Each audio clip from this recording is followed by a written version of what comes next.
Boa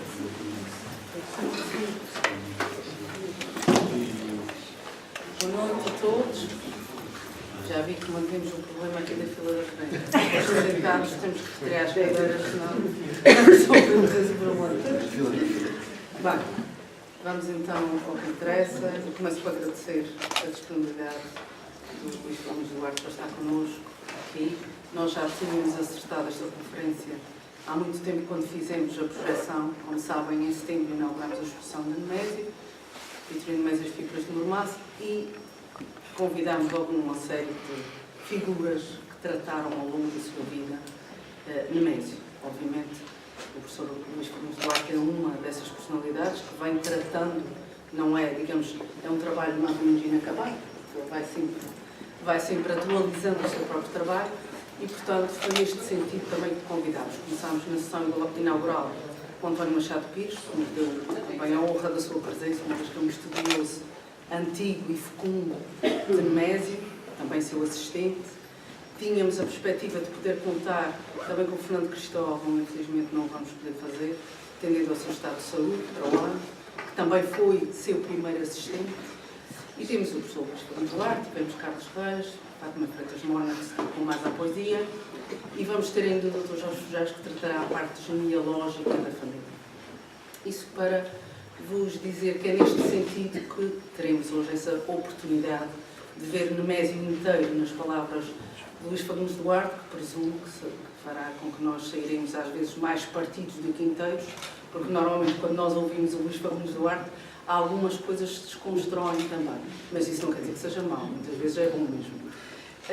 Todos vocês o conhecem, muitos são amigos, mas eu vou tentar resumir, o que também não é muito fácil, aquilo que é o currículo do professor Luís Gomes Duarte. É professor da Faculdade de Ciências Sociais e Humanas da Universidade Nova de Lisboa, é filólogo, como todos sabem, tem como área de investigação a filologia portuguesa, a crítica textual, a história da língua portuguesa e também a linguística. Colaborou em diversos projetos relativos a Essa de Queiroz, edições críticas, José Régio, Pessoa, reeditou a poesia de Nemésio, nomeadamente a questão do caderno de caligrafia dos poemas Amarga e de Antero de Quental, dirigiu centenas de dissertações de mestrado e doutoramento em Portugal, no Brasil e em Espanha. Também foi o responsável por diversos cursos, seminários em várias universidades sobre matérias de filologia e crítica textual. Como sabem, publicou centenas de crónicas em diversos jornais do país e da região e é agora coordenador editorial da reedição das obras de Nemésio.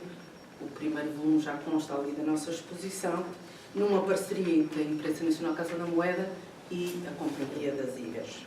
Também desempenhou funções governativas no Governo Regional dos Açores como Secretário Regional da Educação, Ciência e Cultura, também como Diretor Regional da Cultura, Presidente da Comissão Parlamentar de Educação e Ciência, deputado, membro do Conselho Nacional de Educação e, portanto, é este homem inteiro que nos falará no Nemésio, também esperemos que inteiro por enquanto, que temos hoje entre nós.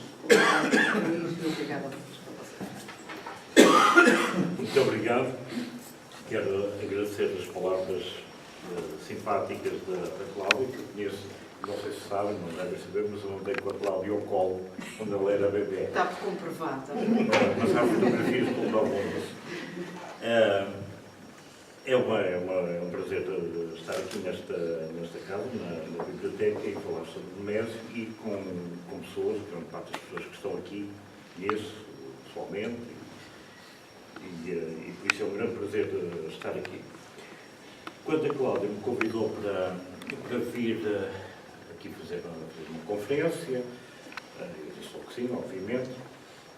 Não sabia quem eram as outras pessoas, e, portanto, vi-me assim de repente envolvido numa rede de individualidades que têm muita coisa a dizer sobre Nemésio, enquanto poeta, enquanto romancista, enquanto filólogo também. Mas eu vou ter a minha condição de filólogo, embora este trocadilho entre filólogo e filósofo faz lembrar uma frase que se encontra num papelinho de Fernando Pessoa, daqueles papelinhos soltos que eu tenho no seu espólio. Há um papelinho que tem apenas uma frase, que é esta: um filólogo é um filósofo adormecido. O problema é que o filólogo com PH e o filósofo com PH e PH dificultam um bocado a leitura, de maneira que essa frase pode ser dita: um filólogo é um filósofo adormecido, ou então um filósofo é um filólogo adormecido. E andamos um bocado na área da filosofia quando trabalhamos com obras de homens como Vitorino Meza.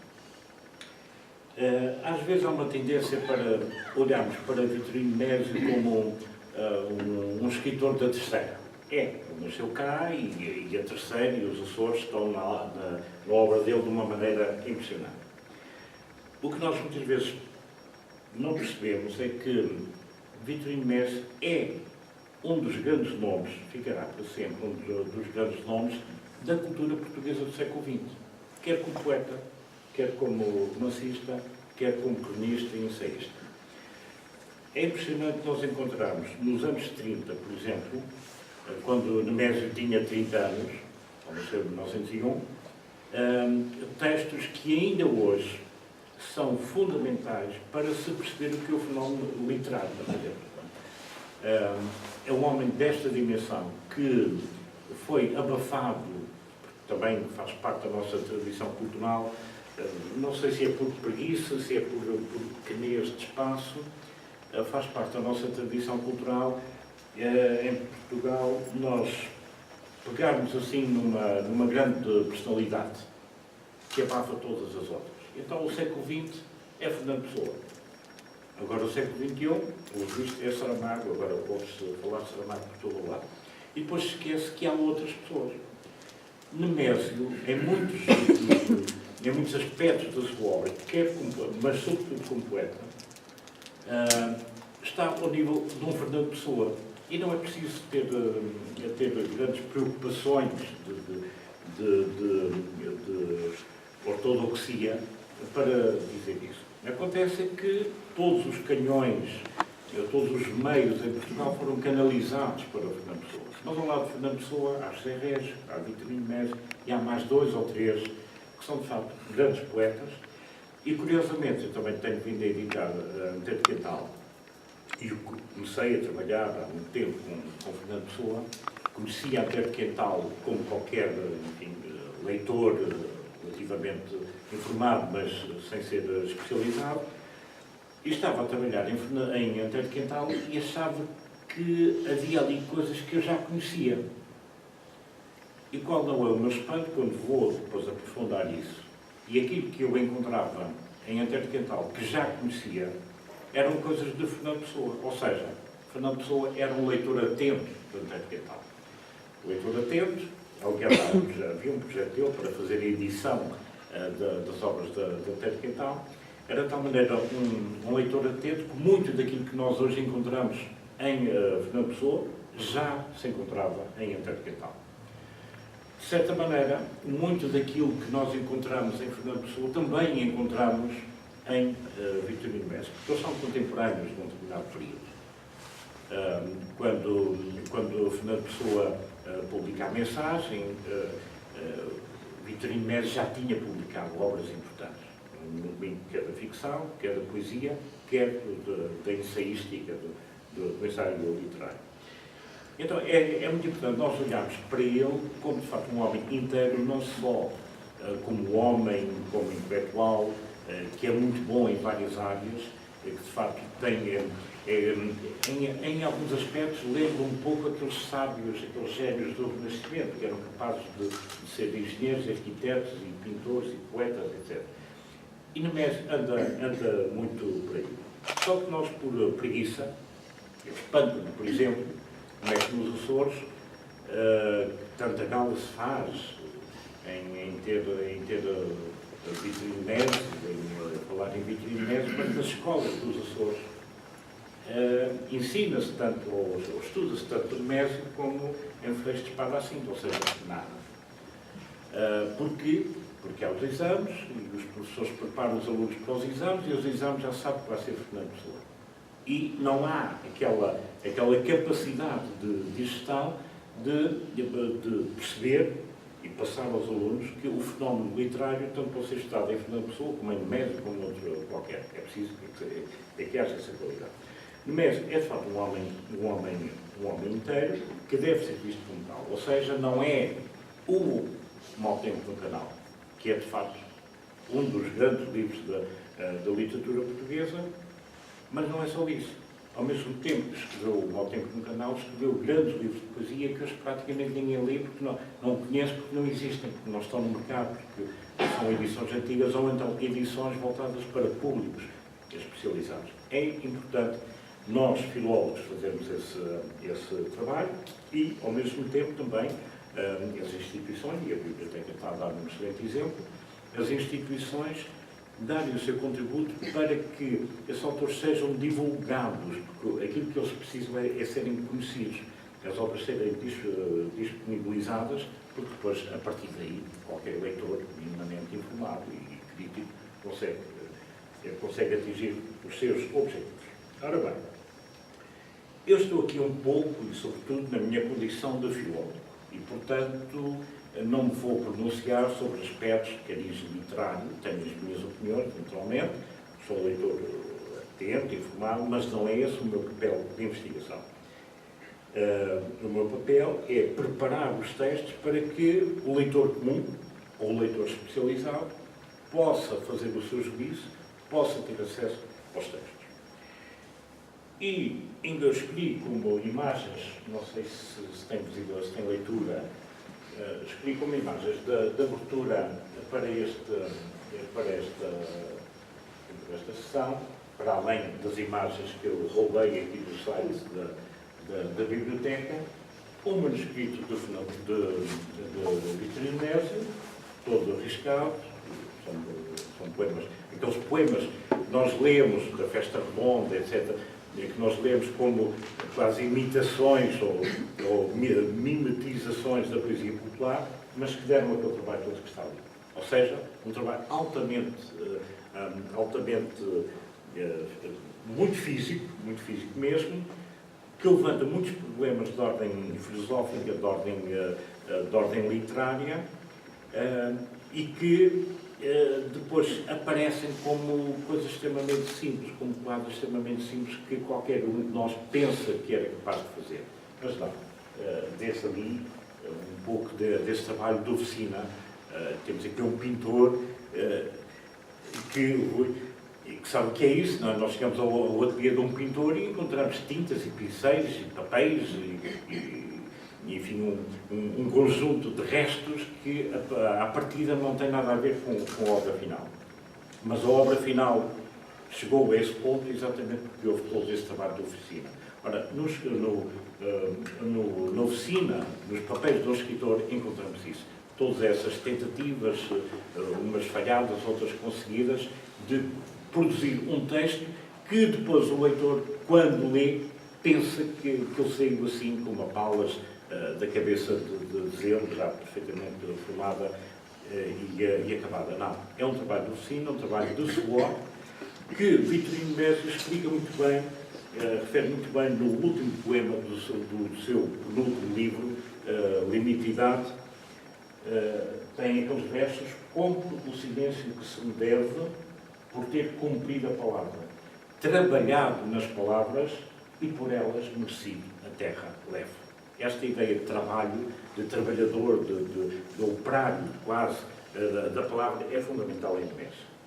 Também escolhi uma fotografia da última aula dele como professor catedrático da Faculdade de Letras, em que ele, enfim, estando ali no princípio dos anos 70, as pessoas ainda iam para a Faculdade de fato e gravata, de qualquer maneira é um ambiente relativamente formal, então está a dar a sua última aula, que é, ao fim e ao cabo, um testemunho desse tal operário, distraído, muitas vezes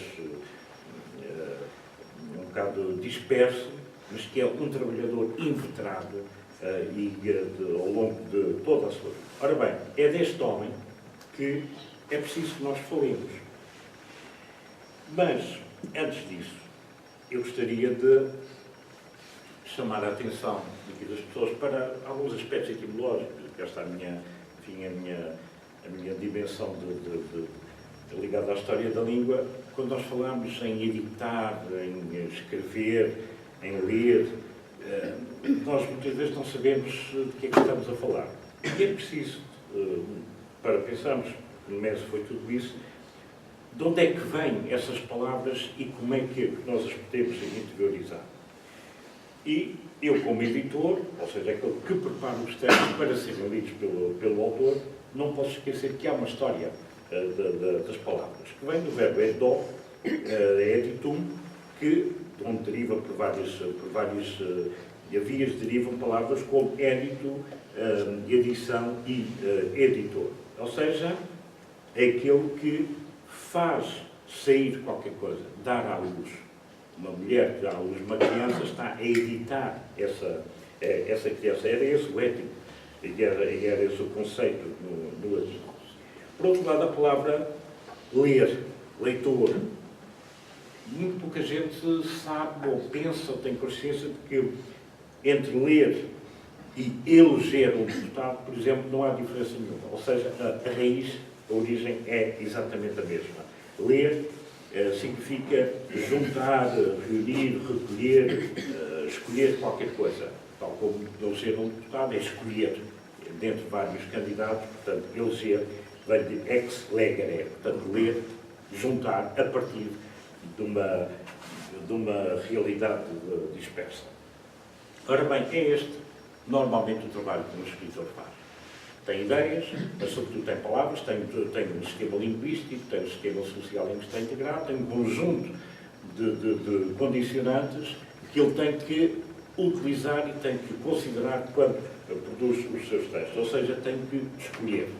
Como é que um escritor escolhe? Bom, e aqui entrávamos nesta ideia que é retirada do próprio Nésio.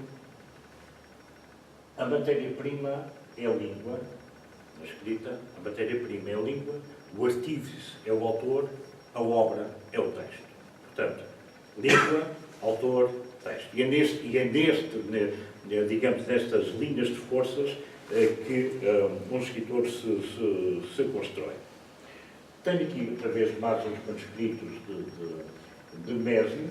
Como veem, quando nós lemos os textos, que aquela simplicidade aparente é apenas aparente.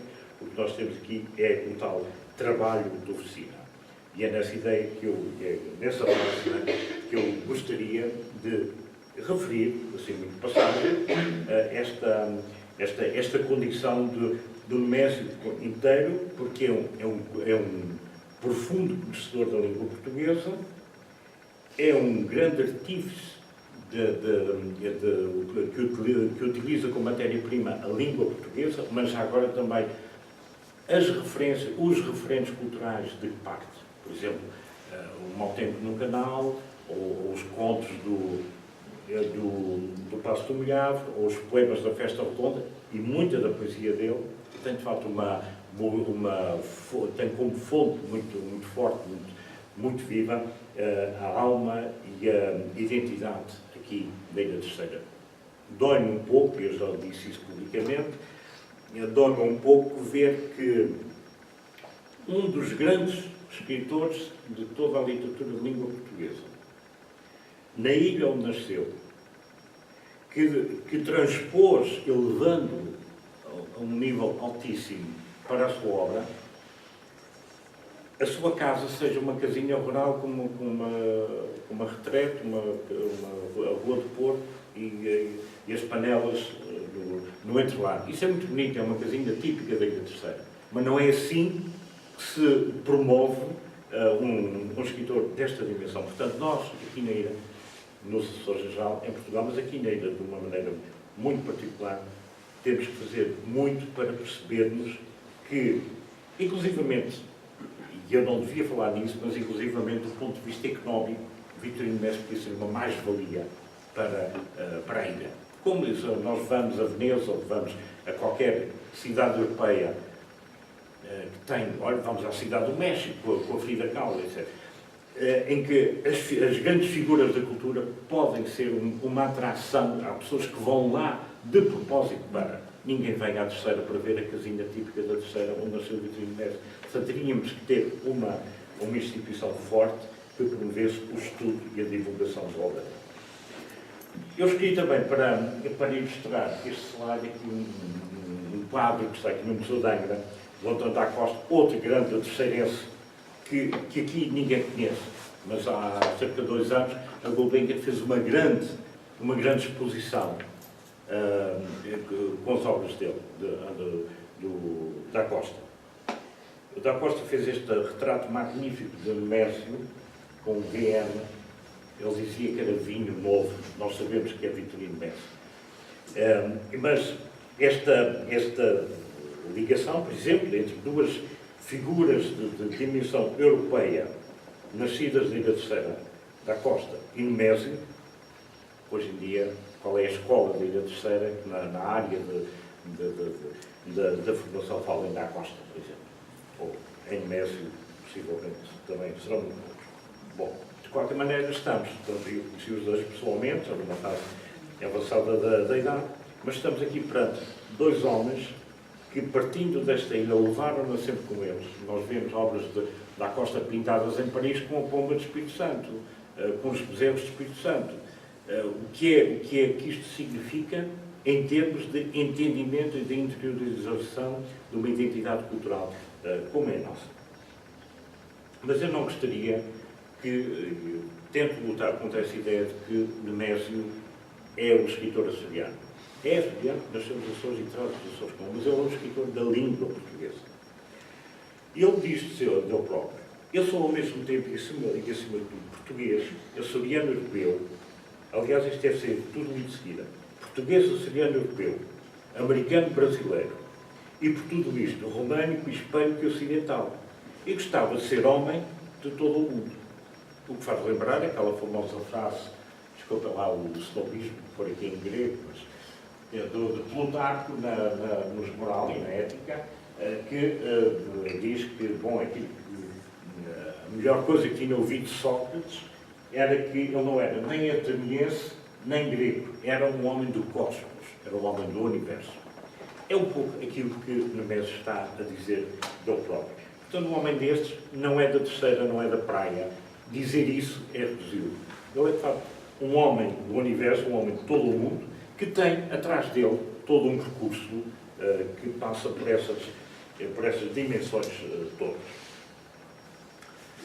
Também ele, num manuscrito que existe na Biblioteca Nacional, diz o seguinte dele próprio: enfim, velho e gasto, já não aprendo linguagem. Foi, aliás, a fabricá-la que me gastei. E cá está a ideia de trabalho, do laboratório, de oficina.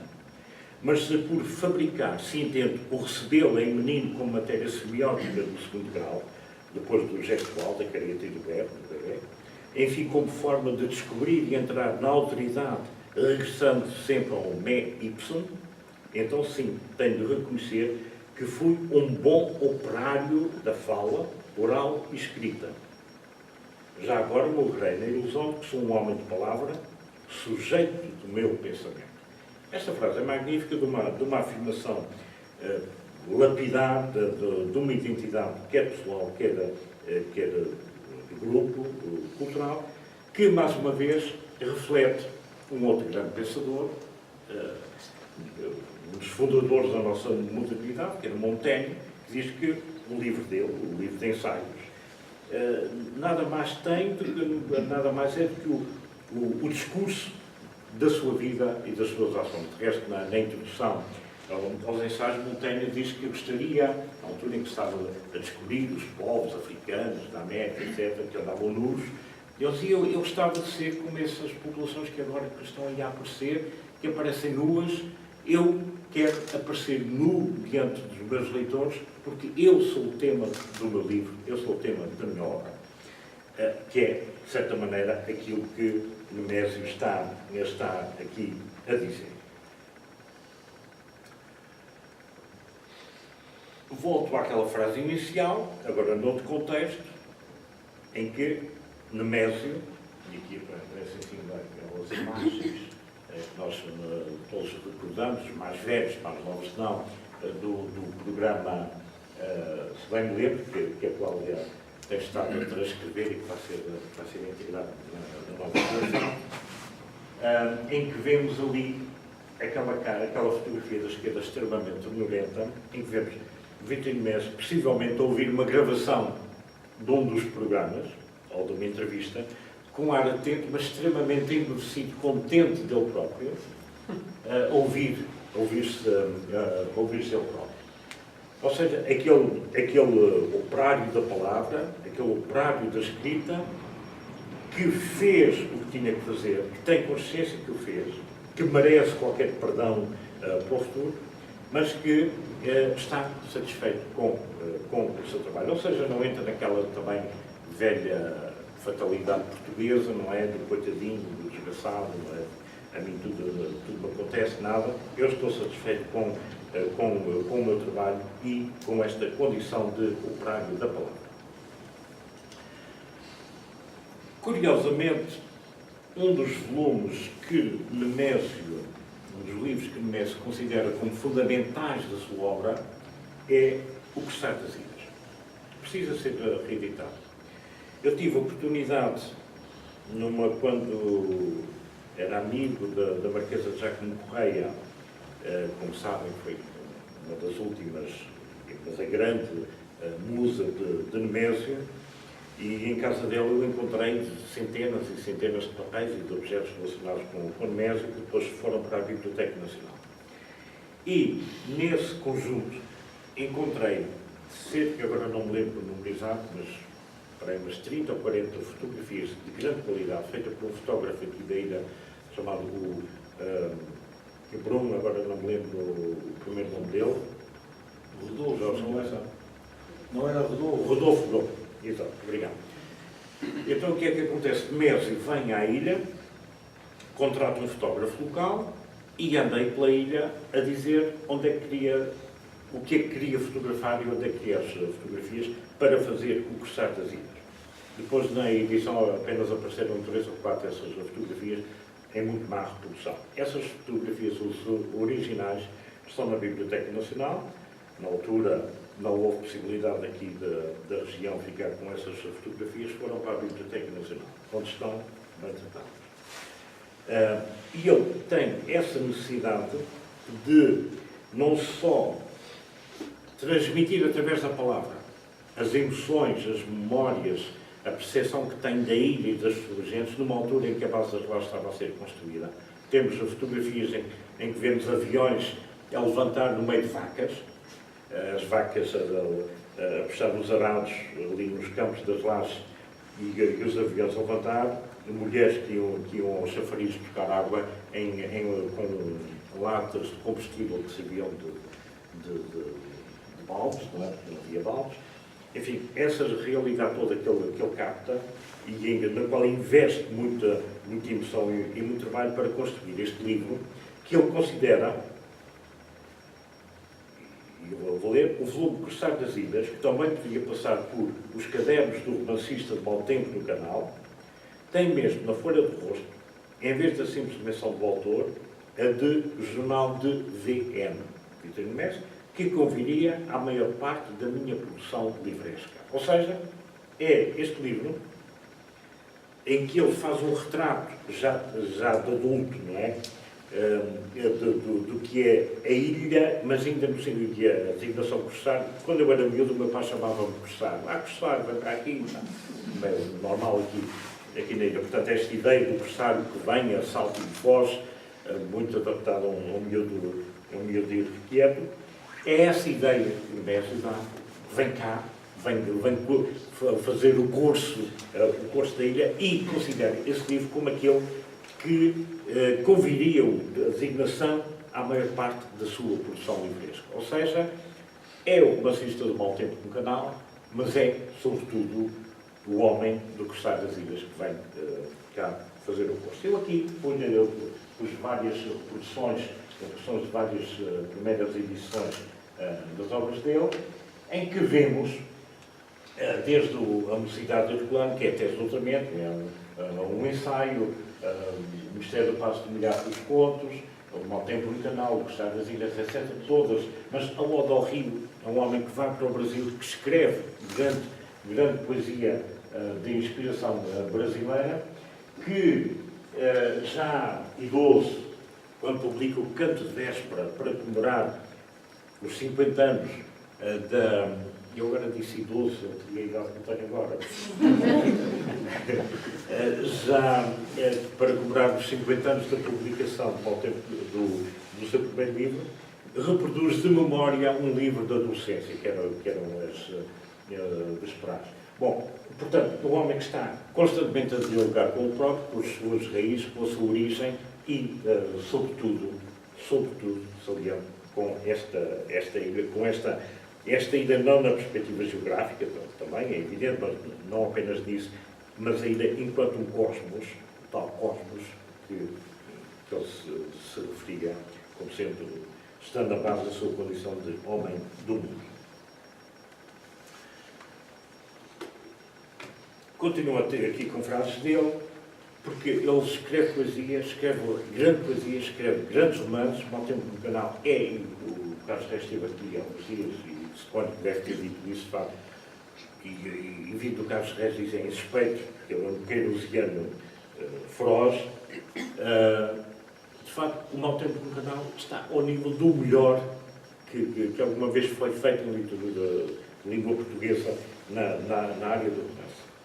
Mas ele ocupou-se de outros autores. Ele editou Almeida Garrett, editou Camilo, editou Alexandre de Herculano. Ele diz: eu tenho um certo projeto de um Camilo.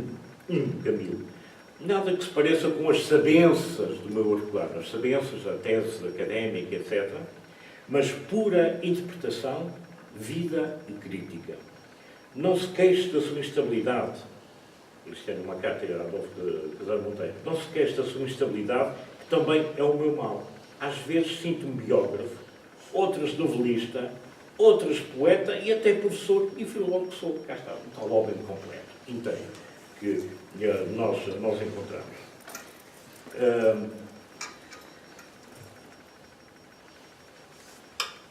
Mas ele queixava-se com alguma razão de ser português, não por ser português, mas porque a língua que utilizava para comunicar, para escrever, não era entendível pelos grandes meios internacionais que promovem as vaidades.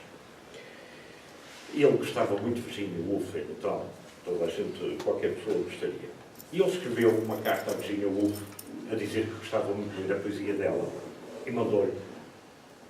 Deve ter mandado, não sabemos, deve ter mandado alguns livros dela. E ela respondeu-lhe devidamente, uma lady, respondeu-lhe logo a dizer que tinha pedido desculpa pela demora, que tinha andado muito ocupada, que gostaria imenso de ler as obras dele, mas que infelizmente não lia português, mas que iria tentar ler em francês. Bom, uma carta polida, simpática, corretíssima, e depois encontramos, numa entrada de 18 de abril de 1937, portanto, ele 36 anos, numa entrada do diário dele, esta frase: há dias, carta de Virginia Woolf, que era aquela, em resposta à minha de 21 de março. Portanto, infelizmente, não consigo acompanhar o seu percurso tal como você acompanha o meu. E depois ele acaba com esta frase lapidar: a eterna tragédia da obscuridade do português. Bom, não sei se era eterna e se era tragédia. Há um editor francês que quer editar os contos do Passo do Milhavre em francês. E, portanto, o Mésio tinha acesso àquela que, na altura, ainda era a grande língua de cultura. Mas ele recusa. E numa carta a um amigo dele francês, o Arbeau, para a Arbeau, explica isso. O Émile Bouvier, que era o tal editor francês, teve a ideia de traduzir para francês o meu Passo do Milhavre. Eu fiquei muito orgulhoso desta intenção, mas é impraticável traduzir para francês uma recolha de contos como esta, porque perde-se aquilo que é a vivência, que é o cheiro, que é o som, que é a alma do terreno, não é?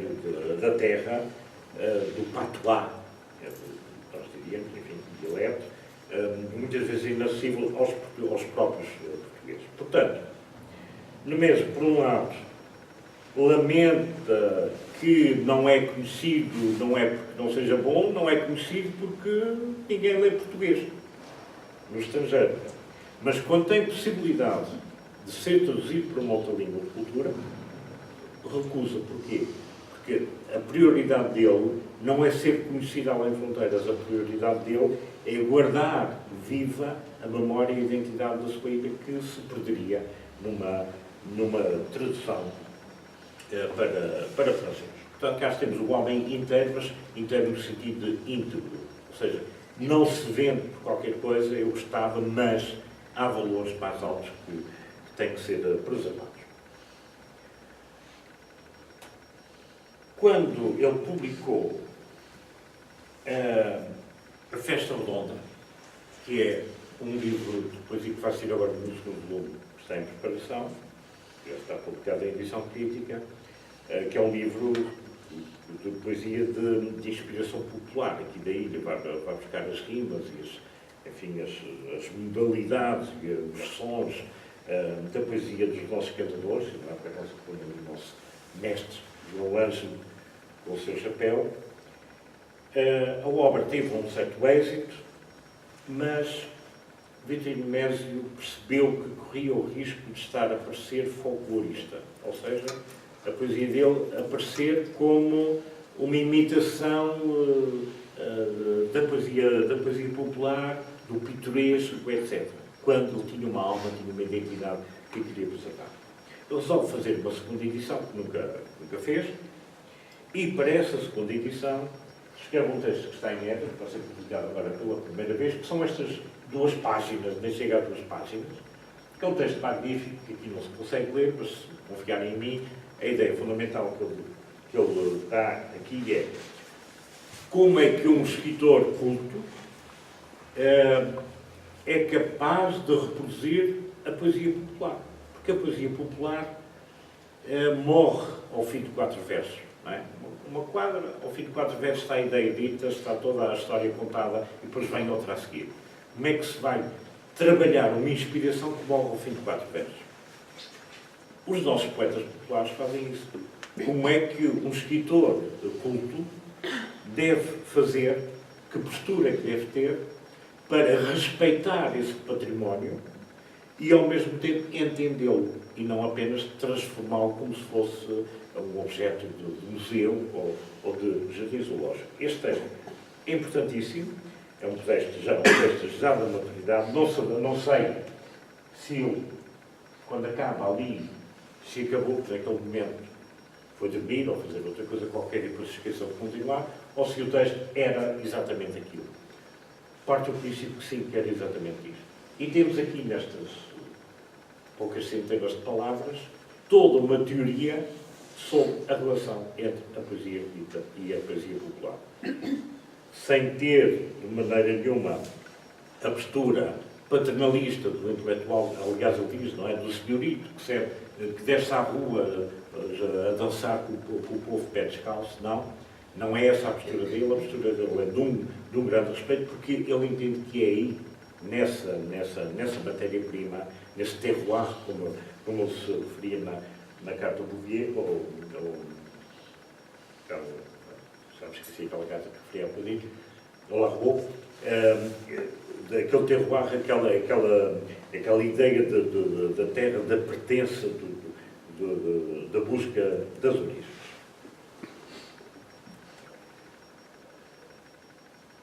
Aqui há uns tempos, a doutora Teresa Quadros mandou-me esta fotografia magnífica, aliás, mais 2 ou 3, que representa, claro, no momento em que o Vitorino Mésio regressa à Praia da Vitória depois do seu doutoramento. Vemos ali, ele está a subir as escadarias da Câmara Municipal, vemos ali que ele, um rapaz de 30 e tal anos, eu não sei se está para aumentar-se, não. Bem, já fiz a espera. E vemos aqui toda uma multidão, possivelmente toda a população da praia inteira, foi orgulhar-se da vinda do jovem doutor. Esta fotografia é de outubro de 1900, é de junho de 1986, ele tinha feito o doutoramento em 1934. Este Nemésio que está aqui, a subir as escadas, recém-doutorado, está a meio caminho entre este jovem de 20 anos, autor dos primeiros poemas, a peça de teatro que sai agora, que é uma peça de teatro que ele escreveu aos 19 anos, e este homem da maturidade,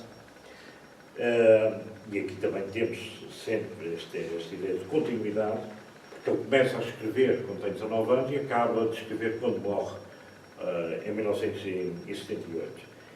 Toda a sua vida é pautada, a sua vida literária, como autor, é pautada pela poesia. É a poesia que domina, é a poesia que marca o ritmo.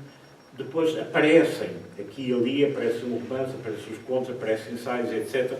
Mas a coluna vertebral de toda a obra dele é a poesia. Que vem este ponto deste magnífico desenho que aqui está, que é um autógrafo dele, o famoso caderno de caligrafia, que tive a honra de editar, publicado em 2003, e que são os poemas de amor dedicados à Marquesa de Giacomo Correia. O manuscrito que eu encontrei era assim, um casamento de autógrafos, como aqueles assim, mais da minha idade aqui presentes se lembram, os caderninhos que eram assim ao largo, com uma capa de plástico, onde se recolhiam os autógrafos dos amigos, etc. E é num caderninho desses, não é, que ele escreve o seu, aliás, chama Caderno de Caligrafia, pertencente à menina Margarida Victória, que lhe oferece o Victorino Nemésio. Quando eu conheci o Victorino Nemésio, ele estaria a trabalhar neste caderno. Fui visitá-lo na rua da casa dele, na rua da Sociedade Farmacêutica, e vi um senhor idoso que eu respeitava. Eu era um miúdo de 20 anos, e ele tratou-me com alguma condescendência, enfim, seria perfeitamente normal. E na altura fiquei um bocado impressionado, porque achava que ele não tinha sido, ele era assim muito fechado, não era a ideia que eu tinha dele, de um homem aberto. Mas ele, nessa altura, ele era um rapaz de 20 anos que estava a escrever poemas de amor, alguns deles bastante eróticos, a uma marquesa que a chamava Macaca de Fogo e outras designações. Portanto, este homem completo, que é académico, que é respeitado como tal, que é um jovem poeta promissor, ele, há bocadinho, pelas Capitães Sandários, mostrei uma imagem de uma revista, de um jornal diário da Figueira da Foz, que publica um poema de Victorino Nemésio, que eu agora integrei na coleção, estava praticamente inédito, em que ele é tratado como, o poema é assinado como Victorino Nemésio, ou seja, o nome dele era uma coisa tão estranha, ele era uma pessoa tão desconhecida que até o tipógrafo não acertou com o nome dele. Bom, portanto, esta presença permanente, a poesia funcionar como, de facto, a coluna vertebral dele é de facto notável. E chegaríamos a este poema outra vez, mas agora já completo, porque estamos a falar do Nemésio inteiro, que é o último poema do livro Limite e Idade, que faz a ponte, digamos, Limite e Idade não é o último livro dele em termos de publicação, há um que vem depois, que é o andamento inglês, o andamento holandês, tem um título muito comprido, mas este aqui é de facto o grande livro dele, o livro de encerramento, porque ele fecha a sua porta. Limite e Idade, de facto, tem a ver com isto, não só com a condição de professor que, por ter atingido o limite de idade, tem que dar a sua última aula e reformar-se, mas também o limite de idade no sentido de ter concluído um percurso, ter chegado ao fim. E, curiosamente, este livro, Limite e Idade, é possivelmente, sendo um livro de um homem de 70 anos, é possivelmente o livro mais moderno, mais aberto de toda a obra dele. Ainda ele, as pessoas que o conhecem, com certeza que concordarão, a grande parte, ou quase todos os poemas deste livro, utilizam terminologia e conceitos científicos, da biologia, da física nuclear, das ciências do espaço, etc. Não é? E, portanto, ele é inovador na medida em que integra pela primeira vez, com o rigor científico, os cientistas da área que leem aqueles poemas dizem que tudo aquilo que lá está correto do ponto de vista científico, e ao mesmo tempo transforma fórmulas matemáticas, fórmulas físicas, etc., e químicas em poesia. É um homem de 70 e tal anos que, ao mesmo tempo que estava a escrever poemas de amor a uma marquesa, estava a fazer magníficos poemas que integra pela primeira vez a sério, de uma maneira muito sólida, a ciência como linguagem poética. Ele, neste poema, direi pela noite, não ódio que tivesse, nem detestar a vida corpórea e ninhos de manhã, mas o meu alto cansaço, a tristeza de lá, onde se sente o aqui traído, a falsa entranha. Direi, não fora o mundo que me cinge, outro, onde sei como chegaria, mas dos anos de ver. E esta frase magnífica, pensar durando. O pensamento é permanente. Eu vivo no meu pensamento. Retiro uma moeda de nada, fruto do meu suor, e pago o pão que se me deve. Esta é a consciência do homem que trabalhou toda a vida, que morreu, não morreu na miséria, mas não tinha dinheiro, com muitas dificuldades, toda a vida trabalhou e que tem a noção, de facto, fez o trabalho que alguém lhe deve. É esse pão que ele acha que se deve, todos nós lhe devemos, e que eu gostaria de salientar aqui nesta minha intervenção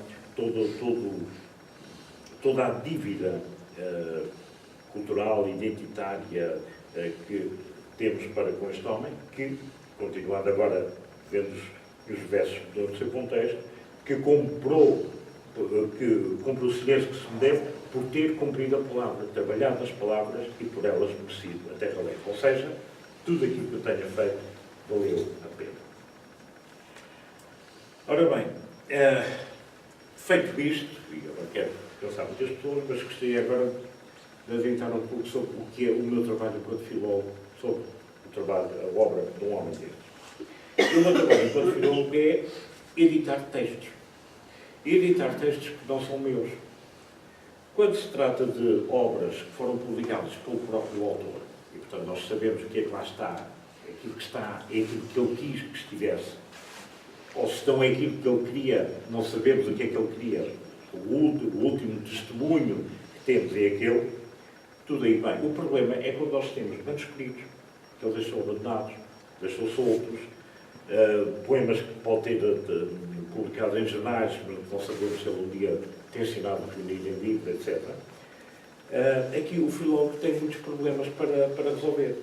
Portanto, o trabalho de editar textos de autores que já não podem intervir no respectivo processo de transmissão é, por natureza, um trabalho de conservação, e aqui é um apelo ao pessoal dos museus, das bibliotecas, dos arquivos, já que o trabalho de produção é, também por natureza, uma competência exclusiva do autor. Muitas vezes nós encontramos edições que foram feitas por pessoas que acham que eram melhores que os autores. Vou dar um exemplo. Antero Quintal, quando publicou os seus sonetos completos, e o título é Os Sonetos Completos, com artigo e tudo, portanto, são aqueles e mais nenhum, os sonetos completos, organiza-os por períodos cronológicos, não é? Tantos a tantos, tantos a tantos, tantos a tantos. Porque ele dizia em várias cartas, os meus sonetos são o meu diário privado, o meu diário pessoal. António Sérgio, uns anos mais tarde, resolveu que era mais inteligente, que tinha percebido melhor a poesia do Antero do que o próprio Antero. Então resolveu republicar os sonetos, reorganizando-os de uma maneira completamente diferente. Então tínhamos os sonetos de amor, os sonetos de morte, os sonetos disto, os sonetos daquilo, ou seja, aquilo que o autor tinha apresentado como um percurso de vida que tinha a ver com datas, com períodos, com pessoas que conheceu, que amou, que desamou, etc. Tudo isso, aquilo que faz parte da vida de um artista, de um criador, foi depois transformado porque alguém achou que aquele soneto devia aparecer aqui e não ali, porque aqui está mais de acordo com determinada ideia que eu tenho da vida do autor. Ora bem, o filólogo não pode fazer isso. O filólogo tem que assumir o seu papel de procurador, o máximo procurador, não é? O autor emigrou para a América, ele está cá a tratar da casinha dele e, portanto, não pode vender aquela casa, não pode fazer, tem que responsabilizar. Portanto, nós, filólogos, somos, temos muitas vezes que tomar decisões, mas sempre pensar como é que o autor, se estivesse aqui, se estivesse presente, como é que faria? Às vezes são problemas complicados. Quando eu estava a editar o caderno de caligrafia, o que encontrei em casa da Marquesa, primeiro, foram 2 cadernos. Com aqueles títulos, está ali, caderno de caligrafia, um completo, com o índice e tudo, o outro apenas tinha 2 ou 3 poemas e o resto do caderno estava em branco. E aí é fácil perceber que o primeiro estava completo, mas o segundo não estava. Mas aqueles cadernos eram já resultado de um trabalho de cópia, de passagem a limpo, ou seja, haveria papéis soltos que ele copiou para ali. Só que, entretanto, foi para o hospital, morreu e não conseguiu. E eu achei que faria todo o sentido tentar encontrar os papéis que ele não conseguiu copiar. E durante noites e noites e noites, porque a Marquesa vivia de noite, dormia de dia, portanto eu tinha que ir para a casa dela depois de jantar, onde ficava até às 5, 6 da manhã, e passava a noite lá à procura de papéis. Encontrei papéis debaixo das camas, nos armários, entre livros, enfim, todo lá. Papéis do mês que iam saindo assim como flores, cogumelos. E, a pouco e pouco, vou encontrando poemas que eram para aquele livro. Simplesmente ele não tinha tido tempo de os copiar. Agora, o que é que eu devia fazer com aquilo? Eu podia ter feito assim, organizados mais ou menos cronologicamente, e dizia que, pronto, aqueles poemas eram todos do caderno de caligrafia. E possivelmente eram, provavelmente eram, mas eu não tinha a prova. Então o que é que fiz? Dei o nome ao livro, caderno de caligrafia, e depois acrescentei, e outros poemas à margem. Numa secção à parte, então integrei esses poemas, eu tenho a certeza que eram para aquele livro, mas não sei se o autor os iria integrar todos, se os iria integrar com aquela forma, naquela ordem, etc. Portanto, o editor, ao apresentar um livro, ao organizar um livro e publicá-lo, está a assumir uma responsabilidade imensa, porque o autor já não pode dizer, não é isso que eu quero, já não pode dizer isso, e, portanto, tem que tomar decisões, e essas decisões podem condicionar profundamente o conhecimento e a fortuna depois nas novas gerações desse autor. Muita gente leu Até de Quental a partir da edição do Tom Sérgio, que destruiu completamente a própria edição, a própria organização do autor. Isso faz lembrar uma questão da história da filologia que tem a ver com Lutero. Quando Lutero traduziu a Bíblia para alemão, com base, enfim, nas suas ideias, a partir do princípio, que era de resto correto, que já ninguém lia o latim, e, portanto, para poder ler a Bíblia tinha que estar em alemão. E ao traduzir na Carta de São Paulo aos Romanos, acrescenta um advérbio. Quando São Paulo diz o homem salva-se pela fé, Lutero acrescentou o alai, quer dizer, salva-se apenas pela fé, que está na base de toda do luteranismo, ou seja, a luta contra a recusa das indulgências, etc. Não é preciso pagar para ir para o céu, a pessoa salva-se se faz favor. Ora bem, todos nós sabemos que esse além está a mais. E o próprio Lutero reconhece. E num texto, que foi bastante atacado, ele diz, o que estava no Espírito de São Paulo era isso, e, portanto, o homem salva-se apenas pela fé e não porque paga. Bom, isso levanta-nos um problema filológico.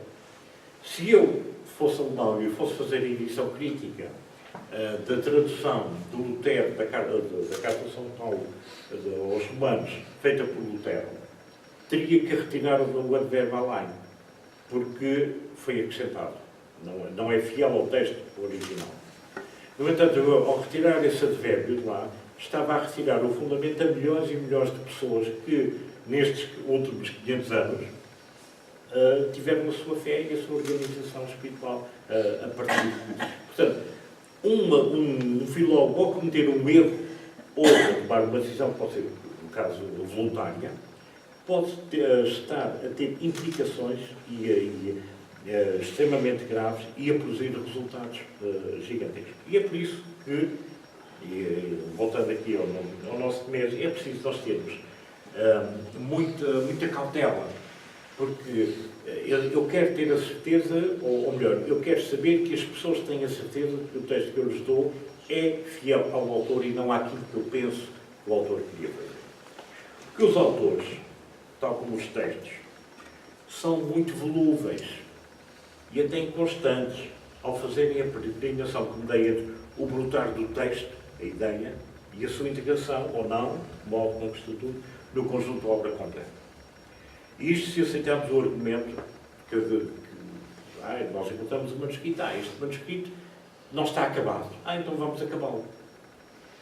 Foi o que fizeram os filhos de Dessa de Queiroz, quando descobriram que o pai, afinal, era um grande gênio, porque a esposa de Dessa de Queiroz era uma senhora muito puritana, achavam que o marido escrevia, ela não utilizava o termo pornografia, que não existia na altura, mas o conceito seria esse, coisas de más inclinações, e escondeu numa caixa, numa arca, os manuscritos do marido. São os filhos, depois de adultos, é que descobriram que havia lá a Capital, o Conde de Abranhos, o Luís Chico, etc. E eles souberam publicar.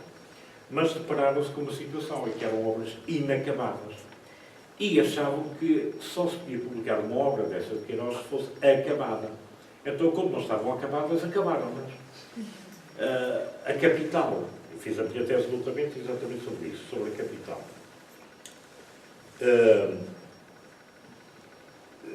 Agora já não me lembro, não tenho valores certos, não tenho agora memória, mas eu encontrei entre o manuscrito da Capital e a publicação feita pelos filhos em 1925 mais de 15 mil alterações. E essas 15 mil alterações implicavam, por exemplo, o desaparecimento de uma postagem. Porque eles achavam que aquela postagem não condizia com o modelo das postagens das mulheres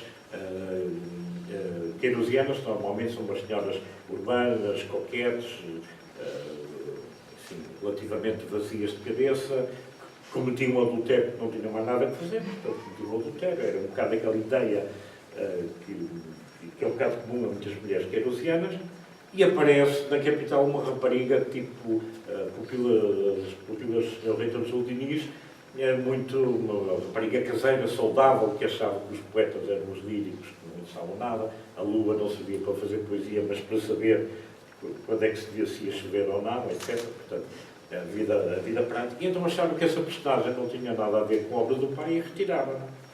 Portanto, ao retirarem a postagem, como a postagem desempenhava papéis na ação, esses papéis passaram por uma tia idosa. E então, quando a Cristina ia a subir uma escada a correr, depois eles transformam essa ação na tia velhota que vai a subir a escada agarrando ao corrimão. Portanto, imagina o tipo de alterações que vem por aí.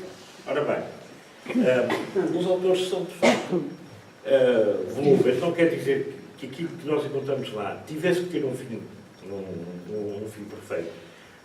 O autor não acabou o texto da ciência, deixando o texto inacabado, como as capelas imperfeitas do Mosteiro da Batalha estão lá. Espero que ninguém se lembre, nenhum se lembre de acabar as capelas imperfeitas.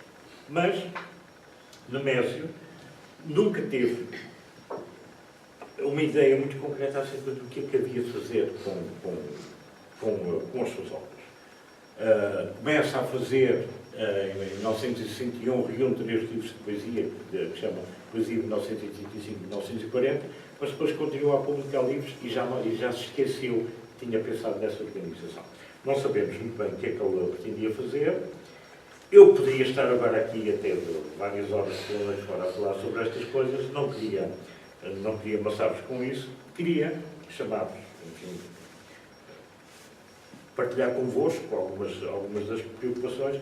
E a minha grande preocupação, enquanto filólogo, é que é dúvida, e a Cláudia falou disso no princípio, ou seja, nós quando pensamos que vamos arrumar as coisas, transformar solidamente o caos numa organização, o que trazemos é mais desorganização. Ou seja, o nosso Nemésio, que o tal homem inteiro, é inteiro também na sua desorganização. É inteiro na medida em que ele é incapaz de, ele próprio, que fez edições de Carrete dos outros, ele é incapaz de fazer a edição da sua própria obra. Mas depois é capaz de, e agora eu mostro aqui uma pequena passagem da introdução que eu faço à edição das Viagens da Inglaterra de Garrett, em que ele manifesta a sua admiração pelo Garrett, não o Garrett esteta, não o Garrett, mas o Garrett trabalhador da linguagem. Ele diz: não esqueçamos que foi Garrett o primeiro escritor que se atreveu a exprimir em discurso português matizes sentimentais e gostos mundanos que apelavam para vocábulos barbaramente requintados.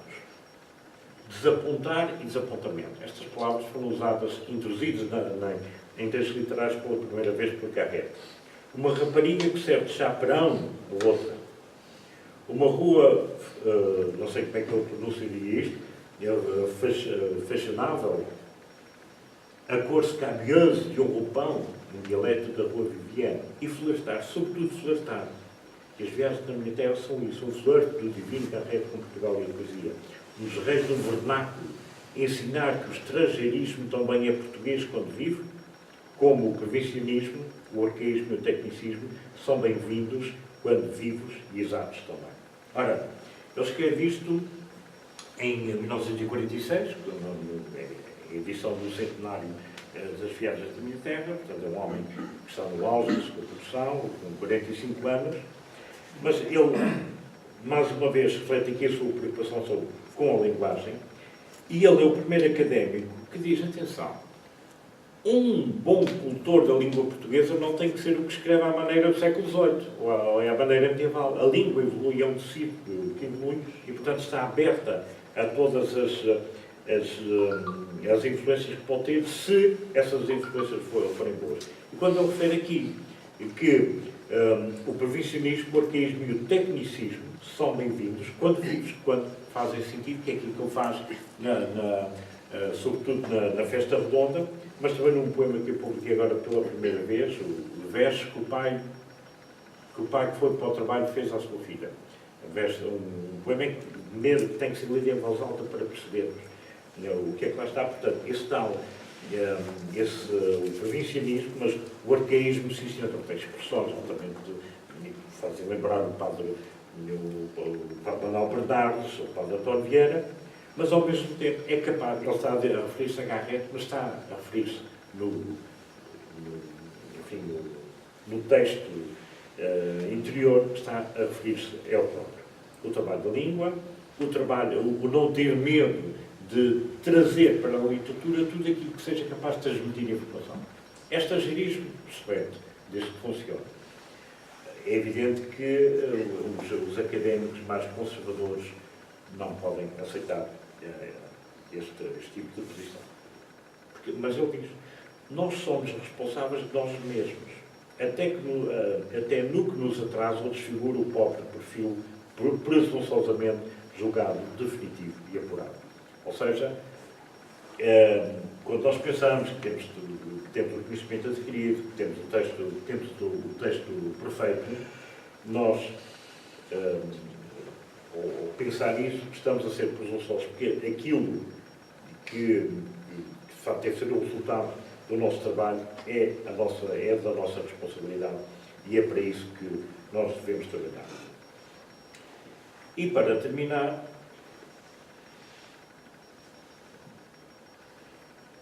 ele, quando se faz a lista das suas obras,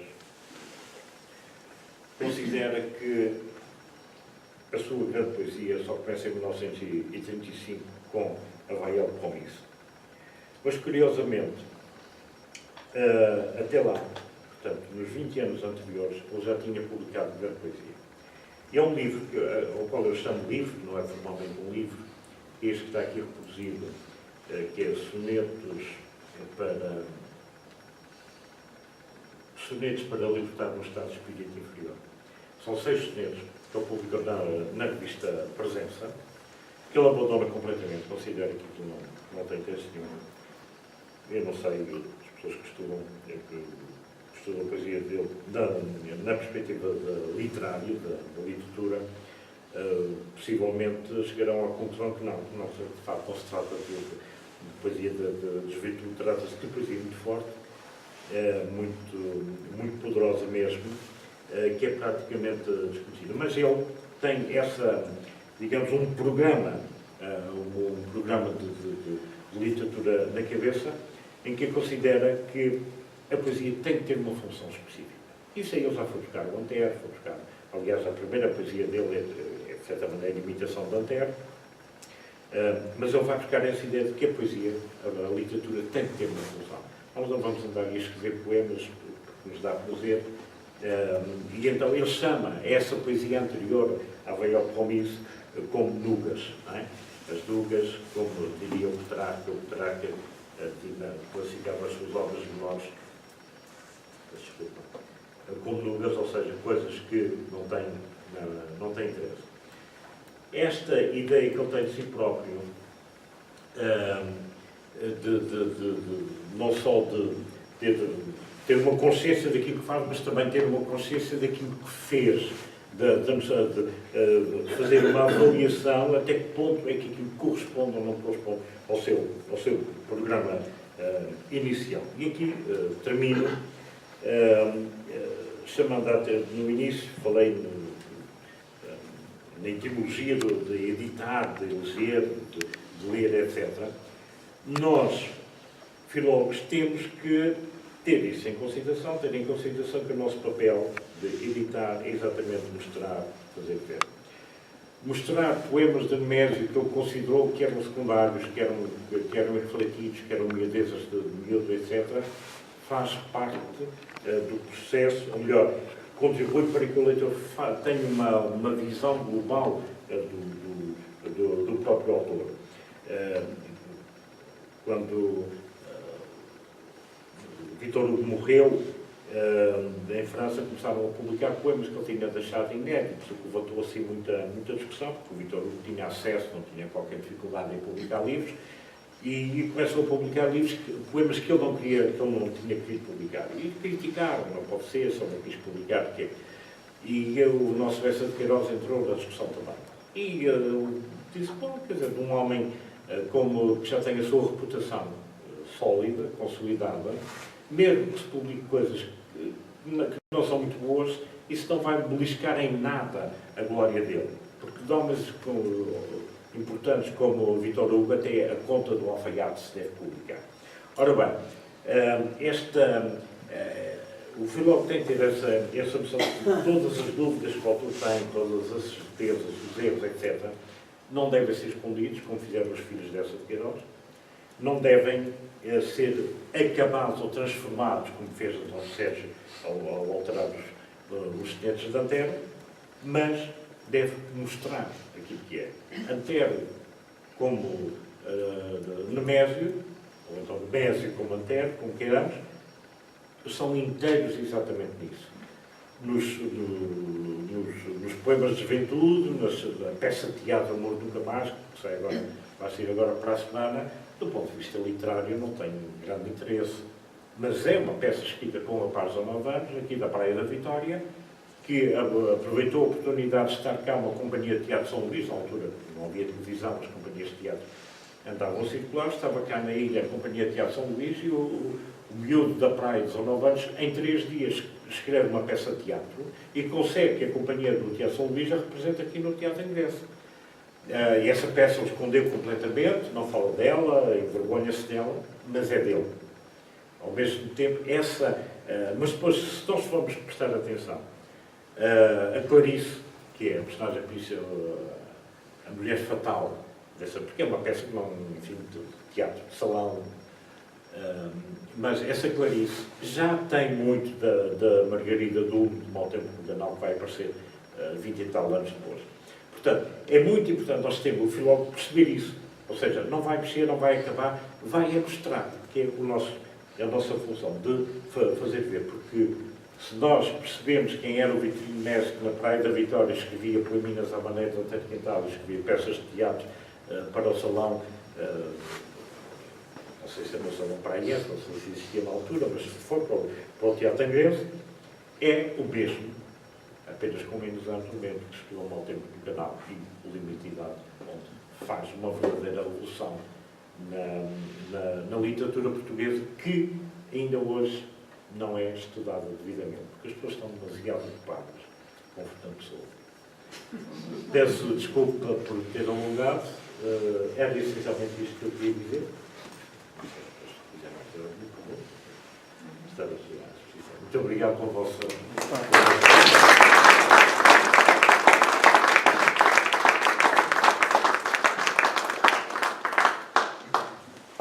Muito bem, não sei se querem colocar alguma questão.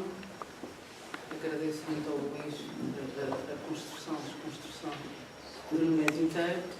E tinha só duas questões para vos dizer. Uma delas é para quem ainda não visitou, se quiser, fazemos ali uma viagem pela nossa exposição Fibras de Março de Vitorino Mestre. E temos também o nosso catálogo, que foi primorosamente feito com a preciosa ajuda da doutora Adelino Santos e da doutora Vanda, que foram os artífices do catálogo. Portanto, acho que vale muito a pena, se quiserem ter essa oportunidade. Se não, convido-vos também. Fazemos uma visita à exposição. Muito obrigada. Tenho muito prazer. Eu já agora queria só dizer uma coisa. Vai ser agora a minha edição política da poesia do Pessoa, publicada em vida, a mensagem. E, enfim, descobri-se que Fernando Pessoa, da juventude, fez traduções para português de poetas estrangeiros, sobretudo ingleses e uruguaios, e espanhóis também, e que estavam perdidos numa coisa que não encontrava em sítio nenhum. Foi aqui nesta biblioteca que vim encontrar, passei aqui uns dias, ainda primeiro no edifício antigo, a doutora Wanda que me disponibilizou aquela enciclopédia de obras célebres, lá que é, onde se encontram os poemas de juventude que aos 16, 17, 20 anos Fernando Pessoa traduziu para ganhar dinheiro. E curiosamente não encontrei mais nenhum sítio, nem na Biblioteca Nacional, e vim aqui encontrar na Biblioteca de Angra. Esta biblioteca tem muito que se diga.